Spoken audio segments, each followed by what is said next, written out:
I landed in the Philippines with a backpack, a camera, and the belief that I already understood Southeast Asia. I'd been to Bali, Bangkok, and even braved a 3-hour bus ride in Vietnam where a chicken fell asleep on my arm. So, when I touched down in Manila for the very first time, I told myself, I got this. Just say excuse me if things get too crowded or confusing. Easy enough, right? Wrong. My first magic lesson in this country was that there is no such thing as just excuse me. There is an entire universe of Filipino politeness phrases, each one more specific, layered, and socially strategic than the last. And somehow every single one involves po. I didn't even know how badly I was about to embarrass myself. It started at a tiny convenience store in Manila. I was trying to buy a bottle of water because apparently my body was in tea, made for 34°C weather and 120% humidity. The store was packed. I didn't know how to get through without bumping into someone, so I smiled and said, "Excuse me?" Nobody moved. It was like I was invisible. Or worse, like I had just said the one phrase everyone had agreed not to acknowledge. I tried again, louder. "Excuse me." Still nothing. Then, this sweet-looking Filipino woman, maybe in her 40s, hair in a bun, holding 10 packets of instant pancit noodles, leaned over and whispered, "Say tabbi po." "Tabbi?" I asked. "Tabbi po," she repeated slowly, like a preschool teacher convincing a toddler to apologize for eating glue. I tried it. Tabbi po. Suddenly, and I am not even joking, the crowd moved like the Red Sea parting for Moses. They slid to the left and right, they smiled at me, they even nodded in approval. One woman said, "Ay, ang bait naman," which I later learned meant, "Oh, she's so polite," all from a phrase I couldn't even pronounce right. That was day 1. Day 2, I learned that excuse me is not just one thing.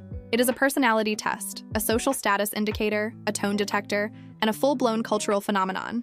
My Filipino friend Mark, who I had met while traveling in Japan, was now my tour guide/interpreter in Manila.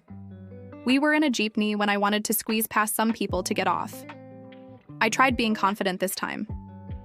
"Tabbi po," I declared to the jeepney full of strangers, thinking I was doing great. Mark suddenly grabbed my arm and hissed, "Don't say tabbi po in a jeepney. That's for spirits." "For what?" I blinked. "Ghosts. You say tabbi po when walking through dark spaces, like superstitious places. Spirits. You just said that to living people." "Oh my God, I apologized to ghosts instead of humans?" Yes. I'm mortified. So I asked the obvious question. "Okay, so what do I say?" You can say, "Kuya, paki ano po?" Paki ano? Actually, it depends. You could say, "Kuya, para po," if you want him to stop the jeepney, or "dadaan po," if you're trying to squeeze by, or "pwede po," like asking if it's okay, but with respect, always with po. I was overwhelmed. "So, how many ways can you say excuse me?" Mark grinned, like he'd been waiting all his life for this moment. "Officially, at least 14. I didn't believe him at first. Then he started listing them. "Pwede po, pasensya na po, sandali lang po, makikiraan po, madadaan lang po, padaan po man ate, kuya, pahingi naman po ng space, pakisuyo po, tabi po, ano tabi po, para po, sorry po excuse po, pasuyo po." Each one had a purpose, a context, a tone, a hierarchy.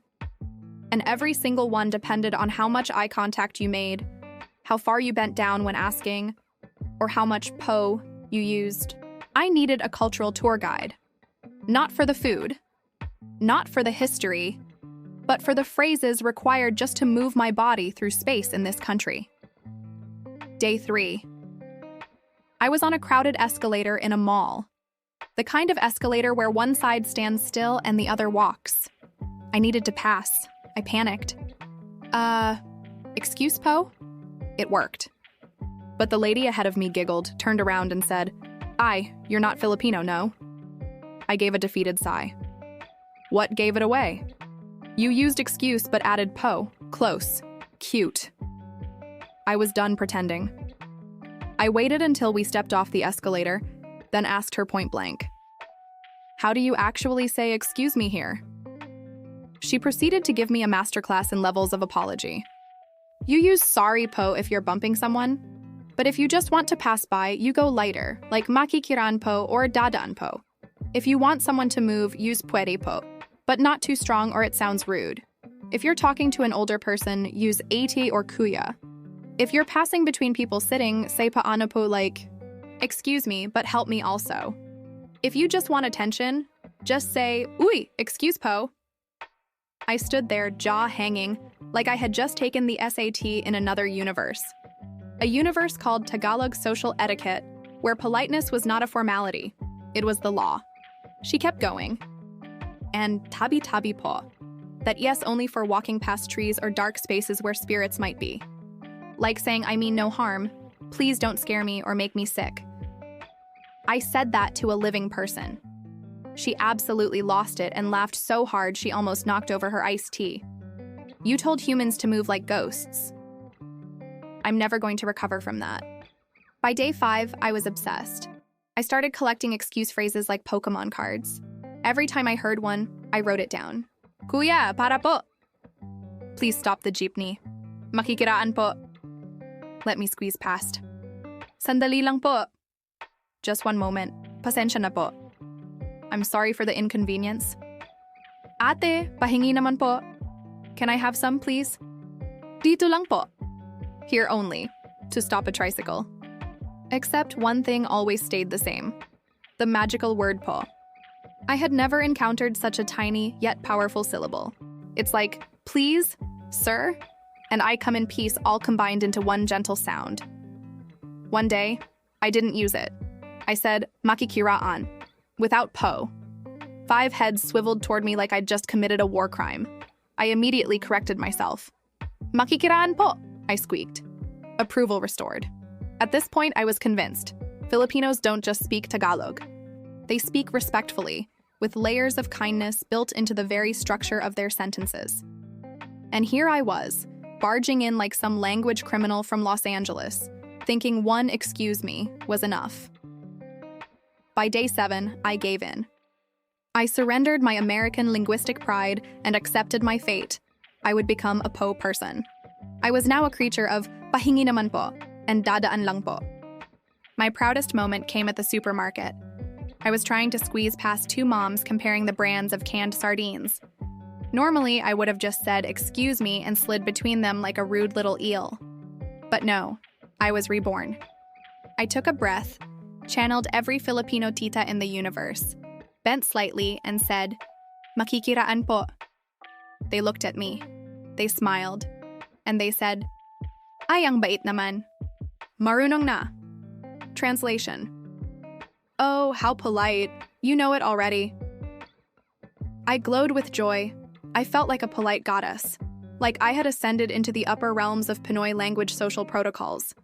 Then they offered me a sample of skyflakes with liver spread because apparently that's what happens here. Now that I've left the Philippines, I still catch myself saying excuse po to people in Los Angeles and getting very confused looks back. I've tried makikiraan at Target, and I swear a woman thought I was trying to summon a demon. The truth is, I wish English had a Tagalog po. It's soft, it's humble, it's warm. It doesn't just say I need to pass, it says I honor your existence. And if I accidentally step on your foot, I want you to remember me fondly. So to every Filipino reading this, thank you po. And tabi po if I got anything wrong. I didn't mean to disturb the spirits or the real people.